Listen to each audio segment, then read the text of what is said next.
Assalamualaikum warahmatullahi wabarakatuh. Pada kesempatan kali ini saya akan menyampaikan materi mengenai regresi logistik dan bagaimana memanfaatkan R untuk analisis tersebut. Untuk pertama-tama saya ingin menyampaikan terlebih dahulu analisis regresi logistik ini sedikit berbeda dengan analisis regresi linear yang pernah kita bahas sebelumnya. Di sini tujuan utamanya tetap kita ingin mendapatkan bentuk hubungan ya dalam model antara prediktor dan respon. Hanya saja di sini responnya bersifat kualitatif. Beda dengan regresi linear yang sebelumnya di mana respon sifatnya numerik, jadi bersifat kuantitatif angka. Nah, di sini sifatnya kualitatif antara misalkan di sini saya sampaikan di materi yang saya sajikan ini masih kita batasi dulu kualitatif dengan dua kategori, yaitu antara misalkan responnya bisa saja iya atau tidak, sukses atau gagal, laki-laki atau perempuan dan lain-lain ya. Responnya hanya masih kita batasi dulu menjadi dua kategori, tapi regresi logistik sendiri sebenarnya bisa lebih dari itu ya, bisa lebih dari dua kategori. Nah, di sini kategori respon itu akan coba kita prediksi. Jadi dengan informasi mengenai variabel prediktor. Pada nilai variabel prediktor tertentu bagaimana kira-kira responnya ya dalam bentuk yang ya atau tidak, sukses atau gagal tersebut. Oke, nah nanti kalau di regresi linear yang sebelumnya, respon itu langsung berupa angka responnya karena memang sifatnya yang kuantitatif atau numerik tadi. Di sini respon berbentuk peluang. Di peluang yang dimaksud adalah peluang dengan kondisi X tertentu, berapa peluang respon akan berada di kategori tertentu. Berapa besar peluang respon bernilai ya, berapa besar peluang respon bernilai tidak, atau misalkan yang sukses atau gagal. Di peluang mendapatkan kategori, salah satu dari kategori yang menjadi nilai dari respon kita berdasarkan nilai X-nya. Jadi bedanya dengan regresi linear, kalau model regresi linear itu berusaha memprediksi rata-rata respon berdasarkan fungsi linear dari prediktor, sedangkan regresi logistik yang menjadi fungsi dari prediktor adalah peluang responsnya. Jadi peluang respon dia berada di kategori yang mana. Oke. Di contoh ini, di materi kali ini, seperti saya sampaikan tadi, karena kita membatasi dulu dua kategori, maka distribusi yang sesuai dengan kasus itu adalah distribusi Bernoulli atau binomial. Bernoulli dipakai ketika kita mengamati data secara individual, ya data respon secara individual, sedangkan binomial dipakai ketika kita mengamati data secara berkelompok. Jadi ada kelompok pengamatan mana yang memenuhi sifat ya atau mana yang memenuhi sifat sukses. Jadi seperti melakukan percobaan beberapa kali mana yang sukses, berapa yang sukses, ya berapa yang gagal pada binomial. Kalau Bernoulli seolah-olah percobaannya ya satu sekali saja kategorikan ya atau tidak, sukses atau gagal, seperti itu. Beda dengan yang regresi linear, kalau regresi linear respon diasumsikan berdistribusi normal ya kalau kalian ingat. Oke, di sini contohnya tadi sudah saya sampaikan. Bernoulli seperti ini. Distribusi Bernoulli itu memiliki parameter P, peluang sukses, biasanya P ya. Di sini nanti kita coba sedikit bedakan, karena nanti ini maunya akan dibentuk fungsi dari X. Kita nyatakan sebagai P. Kemudian jika kamu mengarah ke data kelompok ya, di mana ada M individu, nanti ada berapa yang memenuhi karakter sukses, ya kita pakainya yang binomial M, P. Nah, untuk kasus yang saya berikan nanti, contoh kasus yang saya berikan, saya masih menggunakan yang pengamatan individual. Jadi satu pengamatan dikategorikan ya tidak, sukses gagal tidak dalam bentuk pengamatan berkelompok. Kalau yang berkelompok ini biasanya dalam bentuk tabel kontingensi. Percobaan Bernoulli atau distribusi Bernoulli pada umumnya memiliki fungsi massa peluang dengan bentuk seperti ini ketika digunakan parameter peluang sukses P, P pangkat Y, peluang sukses, 1 min P, peluang gagal, pangkat 1 min Y. Y-nya hanya boleh bernilai 0,1. 0 kalau gagal, 1 jika sukses. Jika kamu menggunakan sebaran ini, maka akan diperoleh nilai harapan sebesar P, peluang suksesnya, dan ragam sebesar P kali 1 min P, perkalian antara peluang sukses dan peluang gagal. Sedangkan nantinya di dalam regresi logistik, katakan masih dengan satu prediktor, maka peluang sukses inilah yang merupakan fungsi dari prediktornya.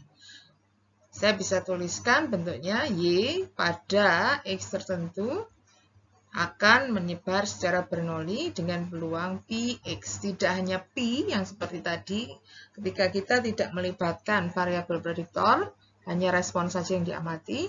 Nah, sekarang ketika melibatkan prediktor, maka peluang suksesnya ini merupakan fungsi dari X. Berbeda-beda tiap X yang diamati.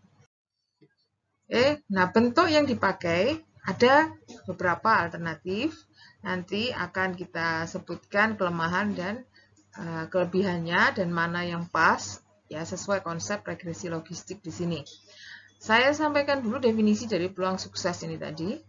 Peluang sukses pada X tertentu ya kita nyatakan sebagai peluang Y bernilai 1 saat itu kesuksesannya pada X yang teramati bernilai tertentu.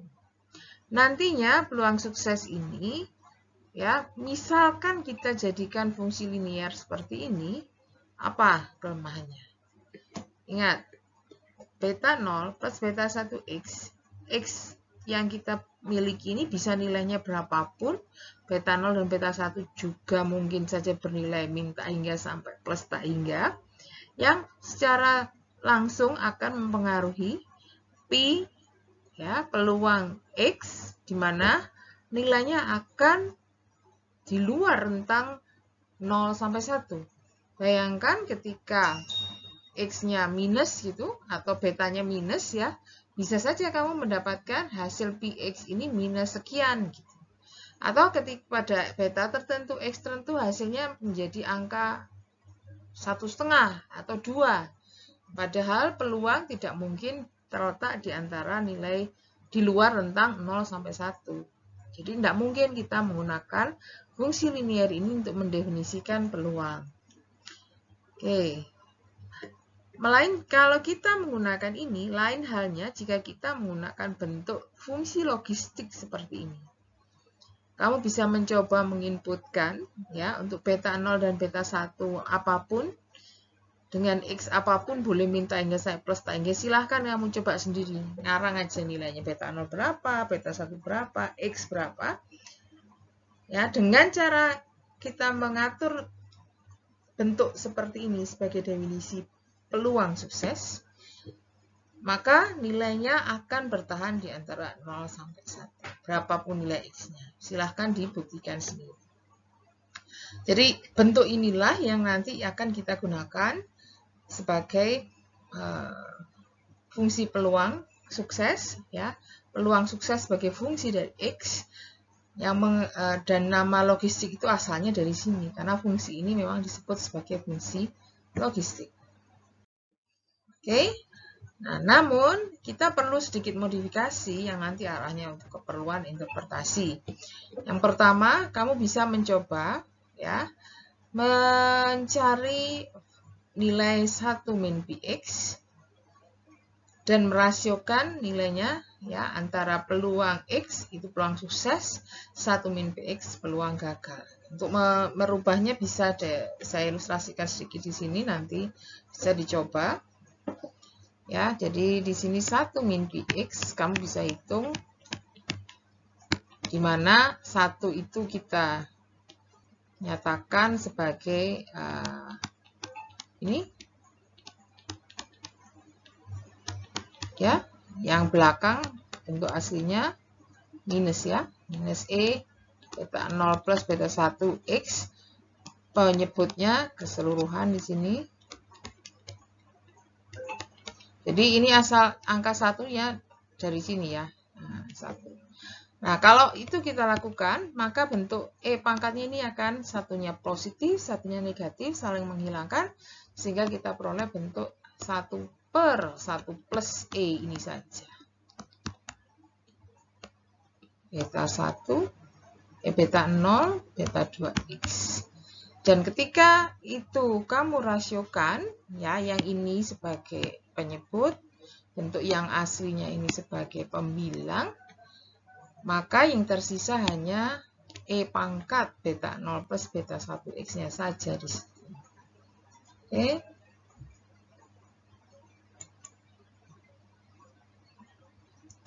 Kemudian,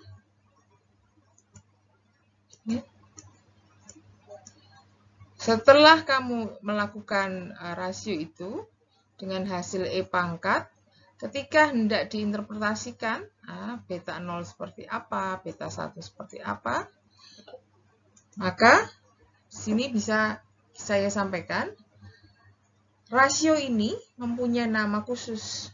Jadi namanya odd ratio. Odd ratio ini ya diinterpretasikan nanti sebagai rasio antara peluang sukses relatif terhadap peluang kegagalan. Oke, nilainya karena rasio tidak akan pernah negatif. Ya, selalu bentuk ini ya bisa kamu pastikan nilainya tidak akan pernah negatif. Ketika pi sama dengan karena ingat tadi kuncinya ada pada peluang sukses. Peluang sukses Px ini nilainya antara 0 sampai 1 kan sebenarnya, ya, 0 sampai 1. Jadi ketika Px mendekati 0, masukkan sini mendekati 0, maka odd ratio-nya menuju 0. Namun ketika peluang sukses menuju 1, di 1 di sini, maka odd ratio akan mendekati tak hingga. Dan nilainya tidak pernah negatif. Oke. Ini juga hanya bisa diinterpretasikan seperti itu. Tapi kita belum bisa menginterpretasikan satu persatu nilai beta 0 dan beta 1. Bagaimana ceritanya. Dan baru bisa ketika kita melakukan transformasi Len di kedua ruas. Pasang Len di sini, pasang Len di sini, hasilnya adalah Len dari odd ratio ini berbentuk fungsi linier dari X dengan parameter beta 0 dan beta 1. Nah, fungsi ini namanya logit. Ya. Dan fungsi logit ini bisa nilainya memang betul, bisa sampai min tak hingga, sampai plus tak hingga, di mana kenaikan 1 unit X menyebabkan perubahan logitnya sebesar beta 1. Ya, nanti dengan contoh kasus akan kita coba tunjukkan bagaimana interpretasi lengkapnya. Odd ratio maupun logit ini. Sedangkan beta 1 dan beta 2 adalah parameter model yang akan diduga. Oke, jadi seperti yang tadi, bahwa logit ini nanti bisa dipakai untuk menceritakan tentang beta 1, ya sesuai bentuknya, logit dari fungsi logit atau Len dari odd ratio dapat akan meningkat ya sebesar beta 1 ketika X-nya naik satu-satuan. Oke. Sedangkan ketika kita melihat dari odd ratio, maka bentuk dari beta 1 itu nanti bisa digunakan untuk menceritakan perubahan peluang sukses, rasio peluang sukses relatif terhadap peluang gagalnya. Jadi ketika kita memiliki X1 gitu misalkan, ada X1 ya bernilai tertentu, sedangkan X2 adalah X1 yang bertambah satu nilai, satu satuan, maka odd ratio yang lama bentuknya beta 0 plus beta 1 X1. Sedangkan odd ratio yang baru bentuknya beta 0 plus beta 1 X1 plus beta 1. Sesuai penambahannya ini. Ya, X2 kita inputkan ke sini X2, sehingga ketika dikalikan dengan beta 1, maka muncul beta 1X1 plus beta 1. Nah, ketika kita menjabarkan E-nya ini, maka ini yang suku pertama adalah odd ratio yang lama, sedangkan munculnya satu satuan tadi menyebabkan perkalian E pangkat beta 1 terhadap odd ratio yang lama. Jadi di situ muncul cara interpretasi yang lain bahwa ketika X naik satu satuan, maka perubahan yang terjadi adalah odd ratio baru yang meningkat atau menurun tergantung dari nilai E pangkat beta 1 ini.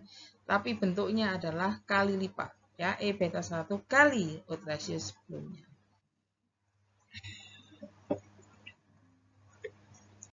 Nah, bagaimana kita menduga parameter dari model logistik tadi? Katakan ini masih dengan satu prediktor, tapi nanti pada dasarnya untuk seluruh ketika prediktor lebih dari satu, konsepnya sama. Jadi saya menggunakan, atau di sini secara umum yang digunakan adalah metode kemungkinan maksimum likelihood, di mana kita berawal dari fungsi likelihood yang seperti definisi dari fungsi Bernoulli yang tadi bunyinya Pi pangkat Y 1 min Pi pangkat 1 min Y. Cuman di sini sudah menjadi hasil perkalian atau produk dari seluruh Y teramati mulai 1 sampai N, X-nya juga ada X1 sampai Xn. Di sini semua X maupun Y memiliki indeks I yang nanti dikalikan sebagai produk. Kemudian bisa kita lakukan modifikasi. Ini nanti perkalian ketika kita perkalian dari bentuk ini ketika kita transformasi dengan len, ya, akan berubah menjadi penjumlahan. Jadi summation produk berubah menjadi penjumlahan len, ya, dan len-nya itu karena di sini ada pangkat, maka pangkat turun ke depan. Jadi seperti yang kalian pelajari di statistik mata kuliah StatMat, ya, silahkan ini dimodifikasi dengan transformasi len, maka hasilnya akan seperti ini. Oke. Kemudian penduga beta adalah nilai beta, di mana betanya ada di dalam sini, ada di dalam Px. Di sini tidak terlihat, ya, tapi di dalam Px ini ada unsur beta 0 dan beta 1. Nanti nilai beta 0 dan beta 1 yang ada di fungsi itu harus ditentukan agar len likelihood atau likelihood ini maksimum. Oke, nah ini coba saya tunjukkan bagaimana memunculkan beta di situ. Ya, jadi tadi sebelumnya sudah saya sampaikan. Px bunyinya begini, 1 min Px bunyinya seperti ini. Len dari odd ratio fungsi linear, ya. Jadi di sini ketika saya memiliki len likelihood yang seperti ini bisa saya sederhanakan lagi. Jadi yang di sini len 1 min Pi kan ada dua suku yang dikalikan dengan 1, jadi len 1 min Pi biasa. Yang dikalikan dengan Y, jadi akhirnya Y kali len 1 min Pi. Ya. Yang ini dikelompokkan dengan yang depan. Yang Y ini dikelompokkan dengan yang depan. Yang satu sisa di belakang. Jadi ada Y kali len Px, ada Y kali len 1 min Px. Jadikan 1. Ya, yang Y kali len akhirnya bukan Px saja tapi jadi rasio, odd ratio, len dari odd ratio atau logit. Jadi di sini bentuknya logit. Sedangkan yang di belakang tinggal yang suku konstan 1 kali len peluang gagal ini tadi. Substitusi bentuk yang ada di sini pada fungsi likelihood tersebut di bentuk terakhirnya. Jadi Y kali logit berbentuk fungsi linear, Sedangkan peluang gagal bentuknya jadi 1 min P ini ya, bentuknya jadi seperti ini. Saya buat 1 plus E pangkat beta 0 plus beta 1X pangkat min 1. Ya, yang min 1-nya ini turun ke depan, jadi semula plus menjadi minus. Jadi di situ asalnya. Dan nanti kita berusaha memilih beta 0 dan beta 1 topi sebagai nilai yang memaksimumkan fungsi ini. Jadi betanya muncul ya di situ ya. Nah, caranya adalah dengan seperti biasa, mencari turunan pertama dari fungsi likelihood dan disamakan dengan 0, namanya first order condition ya of optimality, syarat pertama dari optimalitas.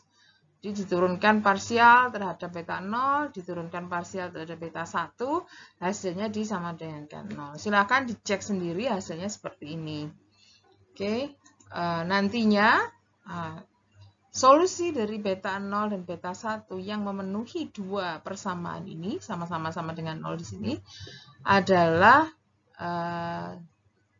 penduga MLE bagi model logistik.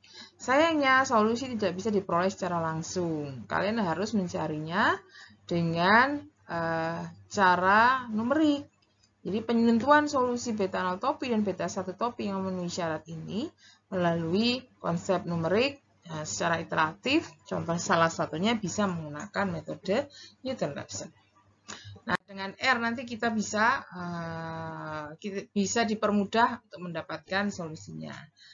Kemudian nanti setelah diperoleh beta 0 topi dan beta 1 topi dipakai untuk menghitung penduga peluang sukses. Ya, tinggal substitusi saja hasilnya di sini dengan X yang ada. Lalu nanti dari syarat yang sudah ditentukan tadi, syarat pertama ya kalau nggak salah, itu nantinya akan didapat bentuk seperti ini yang bisa kita pakai untuk batas ya, bahwa nantinya P topi ini langsung bisa jumlahnya akan sama dengan jumlah dari Y topi. Nanti itu syarat ininya ya, untuk mencari menganalisis kebaikan model lebih lanjut. Oke, untuk ragam peragam bisa didefinisikan dengan bentuk seperti ini, ragam peragam dari beta topi. Jadi ketika kita memiliki dua prediktor, matriks ragam peragam nanti ukurannya adalah 2x2, diagonal utama itu ragam bagi beta yang kita miliki, diagonal utamanya, sedangkan off diagonal itu adalah kovarian, peragamnya.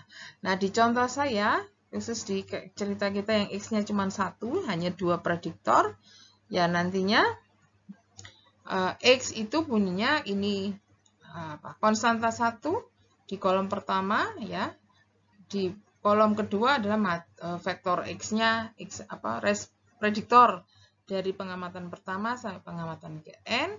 Sedangkan bentuk W di sini sebagai matriks yang ada di tengah ini, ya ukurannya harus sesuai. Jadi X-nya itu N kali barisnya ada N, kolomnya ada 2, N kali 2, keliru, baris. Oh ya, X transpose ya di sini ya. X ukurannya N kali 2, X transpose 2 kali N. Sedangkan W di sini posisinya ada di tengah, jadi di sini ukurannya N kali N, di mana isinya yang off diagonal itu 0, sedangkan diagonal utama adalah perkalian antara peluang sukses dan peluang gagal di setiap X.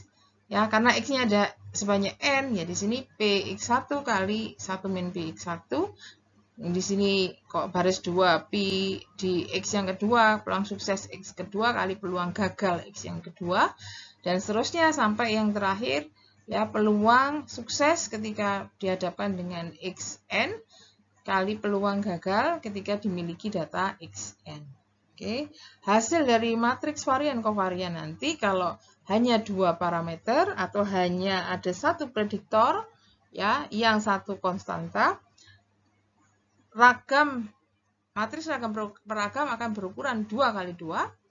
Diagonal yang pertama, elemen 1-1 dari matriksnya adalah ragam beta 0 topi, dan yang elemen kedua, diagonal yang kedua, ya, elemen 22 dari matriks ragam beragam adalah ragam dari beta 1 topi yang nanti digunakan untuk menguji hipotesis parsial untuk masing-masing parameter.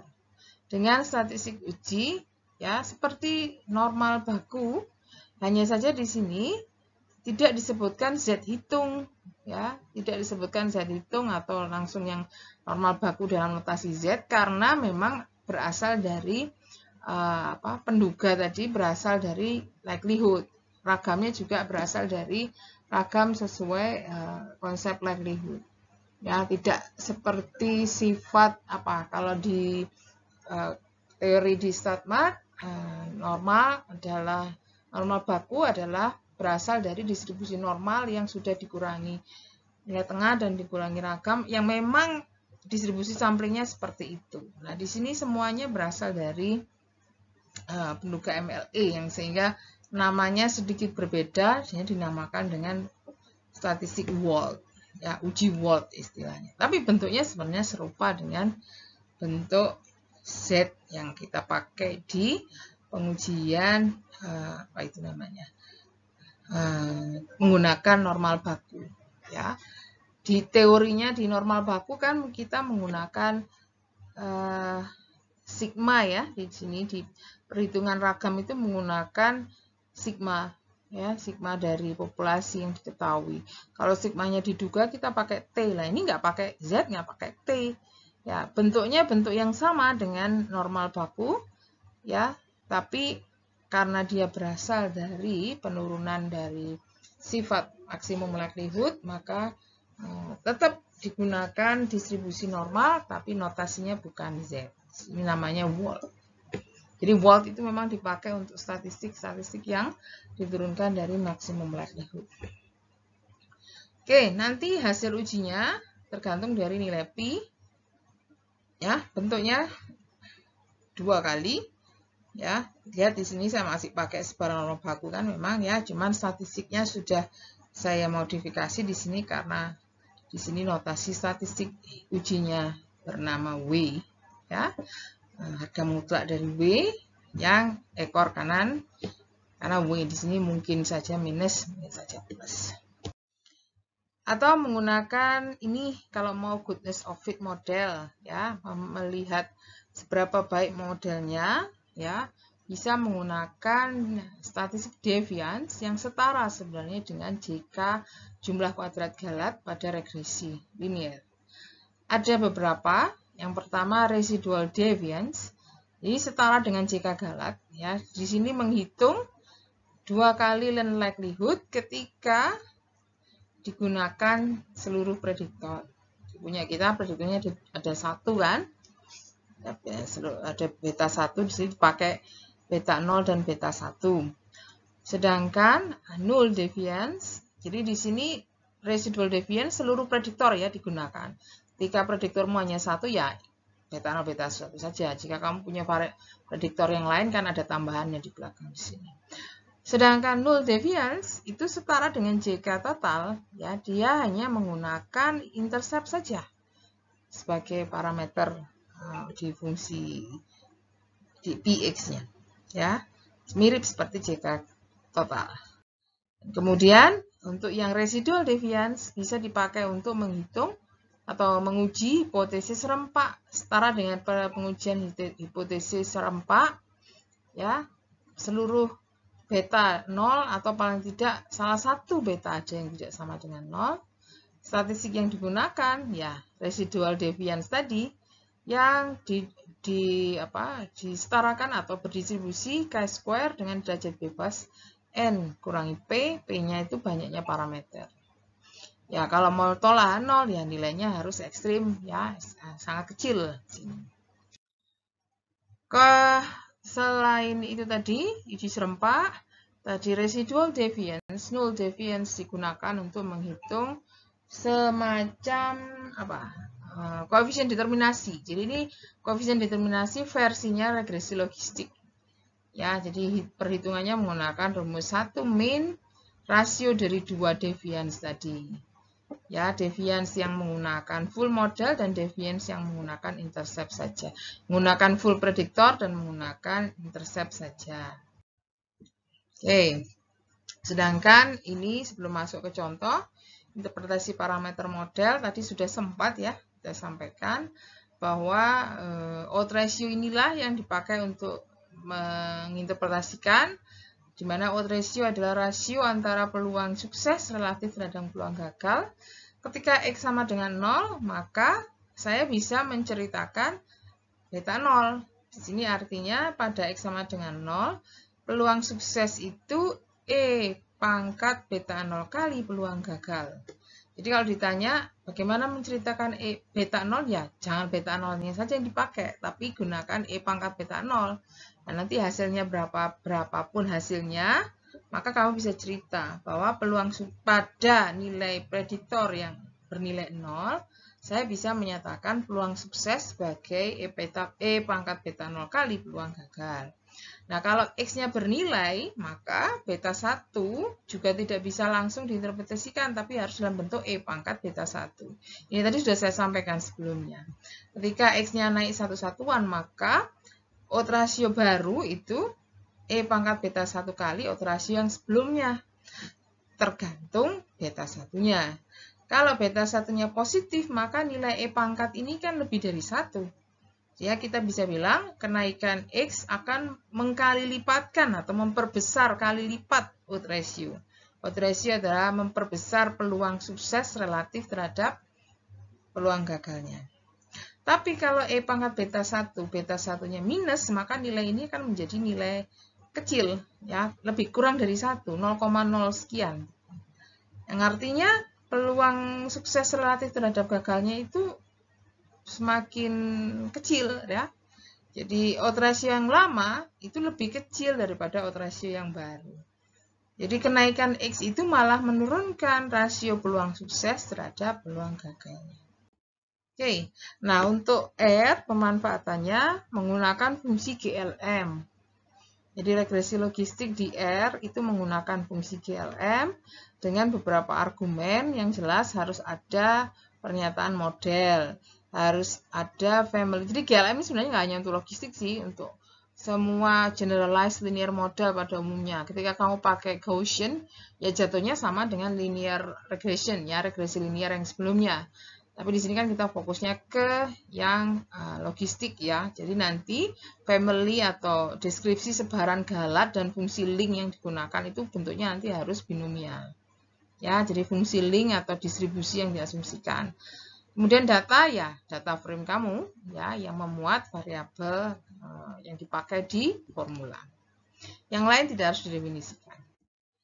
Nanti ketika sudah di-run dengan fungsi itu, kalian bisa memanggil objek GLM tadi dengan summary untuk melihat hasil secara lengkap, untuk menampilkan tabel analisis ragamnya itu dengan ANOVA, untuk menampilkan koefisiennya saja ya, coef, untuk menampilkan odds ratio ya pakai eksponen dari koefisien, untuk mencari selang kepercayaan, untuk mencari selang kepercayaan bagi odds ratio, dan untuk menentukan nilai duga peluang sukses. Ada beberapa fungsi di situ yang bisa dipakai.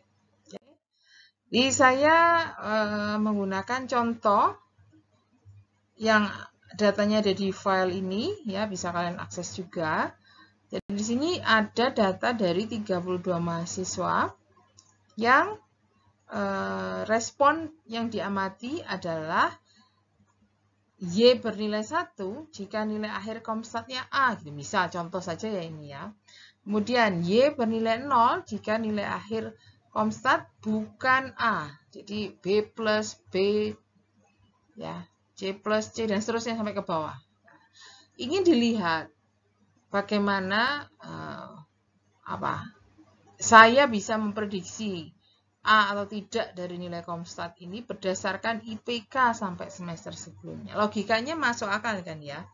Jadi ada pengaruhnya antara peluang atau kecenderungan mendapatkan nilai A dan IPK itu. Ya, semakin harapannya kan semakin tinggi IPK, ya semakin besar peluang mendapatkan nilai akhir Komsat A, ya. Akan dibentuk fungsi logistik ya yang nanti dibentuk fungsinya adalah peluang sukses mendapatkan nilai A pada nilai IPK tertentu. Fungsinya seperti ini. Jadi X saya ganti dengan IPK. Ini datanya, ada banyak sih sebenarnya. Di sini ada ini nilai akhir yang sebenarnya, tapi dikonversi. Kalau bukan A ya dikasih 0. Ya, selain A itu pokoknya dikasih 0. Yang A saja yang diberi notasi 1. Ada post-test, tapi nanti yang kita pakai hanya data IPK saja. Ini urutannya 1-16, 17-32. Oke, setelah diakses file CSV tersebut, ya bisa dicek struktur datanya secara umum. Sudah betul, ada 32 pengamatan, 5 variabel. Kemudian gunakan fungsi GLM ya dengan argumen formula berupa respon Y sebagai fungsi dari IPK dengan tambang cacing di sini. Ya, family dari fungsi atau sebaran yang diasumsikan atau link-linknya, fungsinya adalah binomial dengan data kebanyakan koma ini ya, data yang sudah disimpan di data frame tersebut. Jadi bisa kamu simpan di objek tertentu dengan nama tertentu, objek dengan nama tertentu. Silahkan ini tidak harus begini, terserah ya. Nih fungsinya secara lengkap di R seperti itu, yang bisa dipanggil dengan fungsi misalkan summary. Hasilnya nih seperti ini muncul semua, tampilkan semua hasil analisis. Yang paling penting adalah yang ada di sini. Ini adalah hasil uji parsial pakai Wald tadi. Ya, jadi dengan hipotesis yang beta 0 sama dengan 0 melawan tidak sama dengan 0, dua arah ya. Statistik ujinya statistik uji Wald, ya. Perbandingan rasio antara estimate ini min 9,703 dengan standar error. Standar errornya ini akar dari varians beta 0 topi yang tadi cara ngitungnya seperti saya sebutkan dari matriks ragam-ragam tadi ya, X transpose WX, kemudian diagonal di inverse, diagonalnya di akar ya. Hasilnya 3,671. Ketika dihitung rasio dari keduanya menghasilkan statistik W sebesar min 2,643 dari sini. Ketika kamu hitung p-value, tulisannya memang begini ya, tapi perhitungannya dari 2 kali peluang Z lebih besar harga mutlaknya. Ya, 2 kalinya.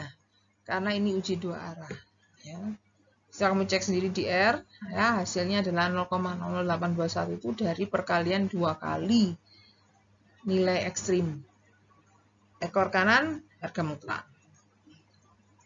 Tolak karena pi masih relatif kecil ya. Tidak ada, jadi kesalahan ujinya juga tidak akan besar, hanya sekian saja. 0,08 ya. 0,08%. Masalah kita tolak 0. Yang kedua tentang beta 1. Ya, beta 1 sama dengan 0 melawan tidak sama dengan 0 dengan cerita yang sama, statistik uji Wald-nya, rasio antara 2,8 dengan standar error 1,127, hasilnya 2,52, p-value hasil perhitungan 2 kali ya. Jadi kalau tadi kan ini negatif, sehingga tanda harga mutlak ini sangat berperan ya, yang dipakai harga mutlaknya.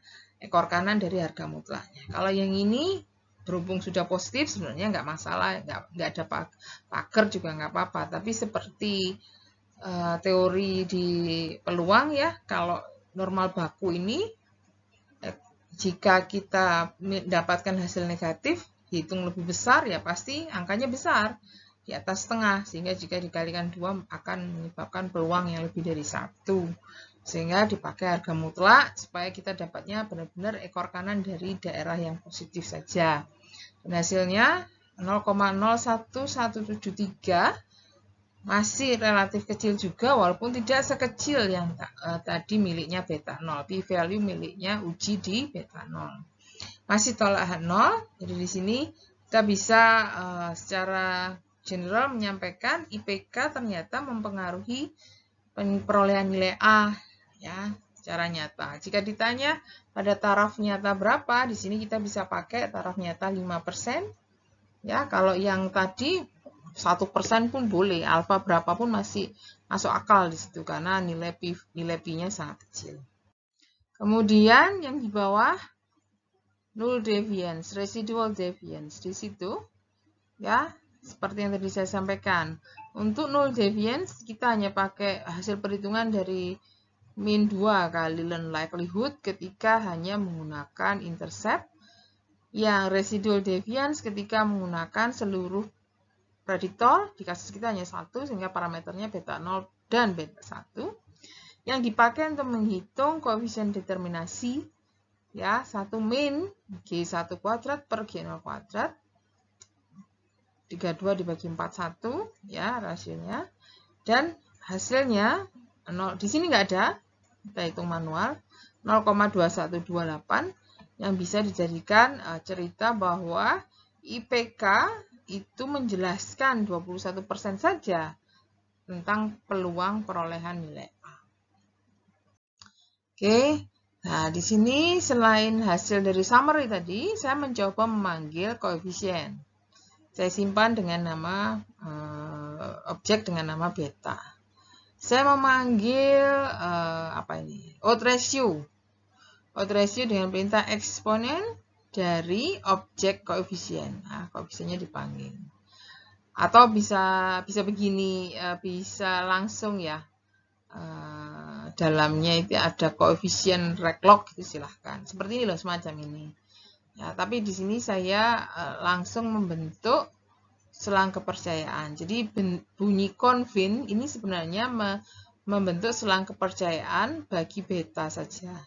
Tapi kalau ingin melihat odds ratio-nya, di depannya harus ada tambahan X. Jadi kalau betanya saja, padahal akan lebih berarti kalau kita menggunakan odds ratio. Untuk odds ratio ada tambahan fungsi eksponen di depannya. Ya, jadi beta ini koefisiennya saja, ini odds ratio-nya. Selang kepercayaan odds ratio juga bisa dibentuk. Ya, dari 3 ini saya menyimpannya dalam satu vektor. Ya, jadikan satu. Bukan satu vektor, ada menggabungkannya dalam beberapa kolom gitu seolah-olah ya.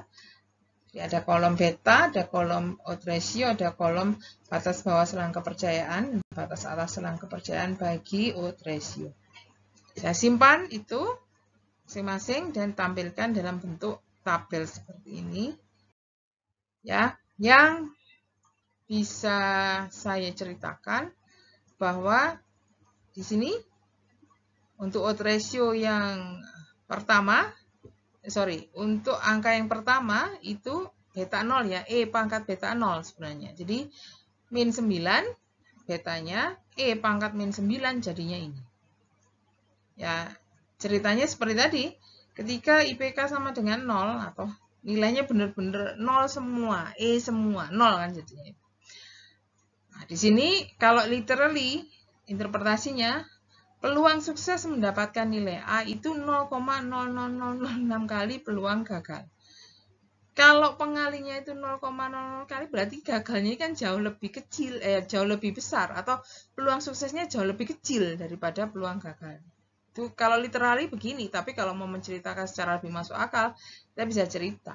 Peluang sukses mendapatkan nilai A itu jauh lebih kecil daripada peluang gagal. Terus baliknya, peluang gagal mendapat nilai A sangat besar dibanding peluang suksesnya. Gitu ya. Nah, jika IP-nya ada, nilainya enggak 0 semua, ada nilai gitu ya. Setiap kenaikan satu satuan IPK, maka peluang sukses untuk mendapatkan nilai A relatif terhadap peluang gagalnya itu akan meningkat. Peningkatannya sebanyak E pangkat 2,8 dan di sini hasilnya 1,7 kali 10 ya di sini ya. Saya bunyikan 17,11 kali. Tuh. Untuk lihat selang kepercayaan juga bisa ya, untuk memastikan tolak terima H0 sebenarnya bisa dari sini juga ya. Jadi di situ bisa dilihat ini selang kepercayaan odds ratio yang pertama ini 0,00, di sini 0,0 juga. Ini sangat kecil ya, 0,000 sampai 8 angka di belakang koma barangkali. Yang ini 0,03. Tidak memuat 1. Yang ini juga begitu.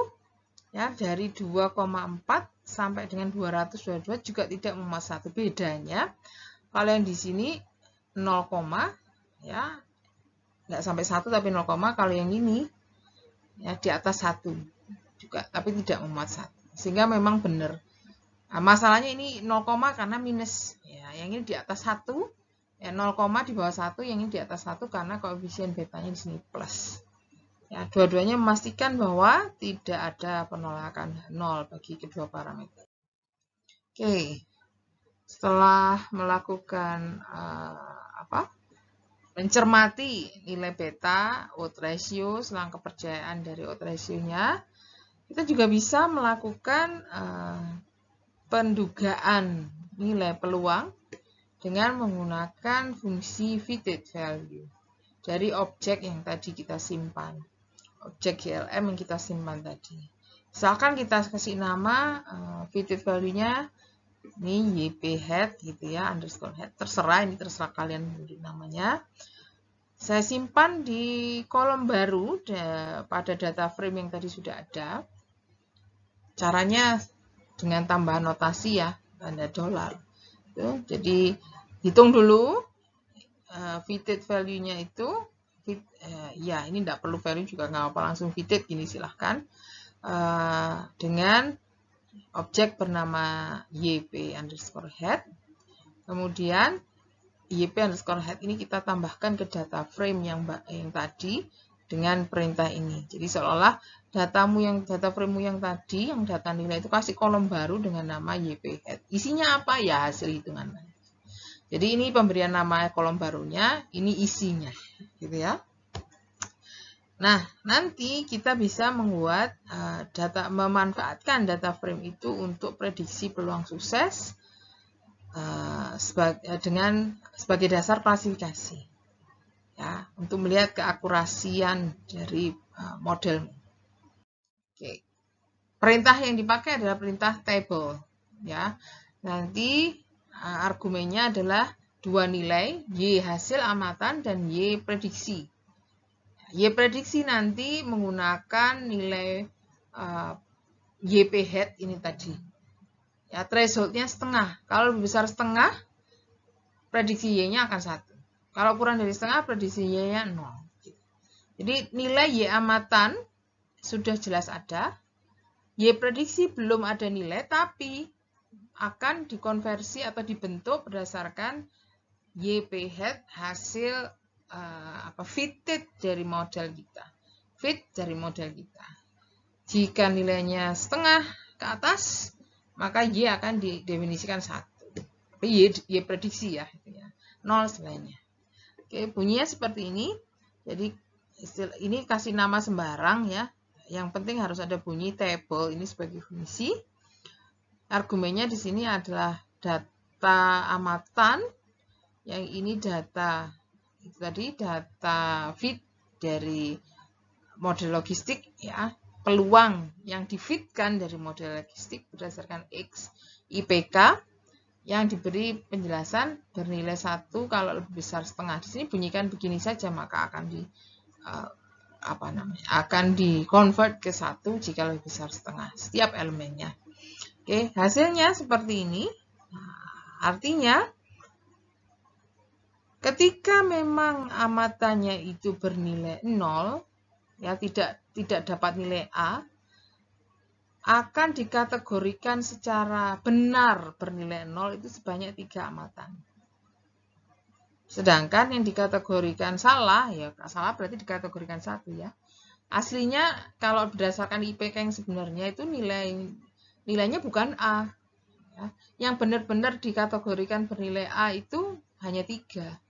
Sedangkan yang 18 sisanya malah dikategorikan sebagai 1. Ya, diprediksi dapat nilainya A. Ya, jadi dari 21 amatan dengan Y0, ini yang di sini. 18 tambah 3 ada 21 amatan, hanya 3 yang diklasifikasikan benar. Ya. Aslinya tidak dapat nilai A, benar diklasifikasikan tidak mendapat nilai A. 18 sisanya keliru. Ya, diklasifikasikan sebagai mahasiswa dengan prediksi mahasiswa dengan nilai A di mata kuliah contohnya tadi Komsta. Sedangkan untuk mahasiswa yang memang mendapatkan nilai A, jadi diklasifikasikan hanya 1, ini agak banyak, ya enggak juga sih sebenarnya, tapi jauh lebih tinggi ya proporsinya daripada yang ini. Secara benar ada 6 mahasiswa yang diklasifikasikan memang mendapatkan A, sedangkan sisanya keliru klasifikasinya. Nah, jadinya diprediksi mendapatkan nilai selain A, ada 5 amatan. Nah, di sini kesalahan-kesalahan inilah yang sebenarnya menjustifikasi mengapa tadi R kuadratnya tidak besar. Jadi R kuadratnya tadi hanya 21% kan ya. Nah, mengapa begitu? Banyak hal, salah satunya mungkin prediktor yang terbatas. Kita tadi hanya pakai 1X, bisa jadi ketika kamu menggunakan X yang lebih dari itu, yang lebih menjelaskan cerita tentang bagaimana kita bagaimana peluang mendapatkan nilai A di suatu mata kuliah tertentu, maka bisa jadi hasil klasifikasi yang salah ini bisa kita perkecil ya resikonya. Oke, ini adalah link referensi yang saya gunakan, bisa dicoba dicek. Untuk yang ini buku ya, buku PDF file dari bukunya Hosmer Lemeshow ini memang dipakai untuk analisis data kategori ya. Mungkin di mata kuliah itu akan menggunakan buku ini sebagai referensi utama. Ya, di sini hanya saya gunakan sekilas di awal-awal saja untuk materi ini. Oke, seperti itu dari saya. Silahkan disimpan jika ada pertanyaan. Kurang lebihnya mohon maaf. Assalamualaikum warahmatullahi wabarakatuh.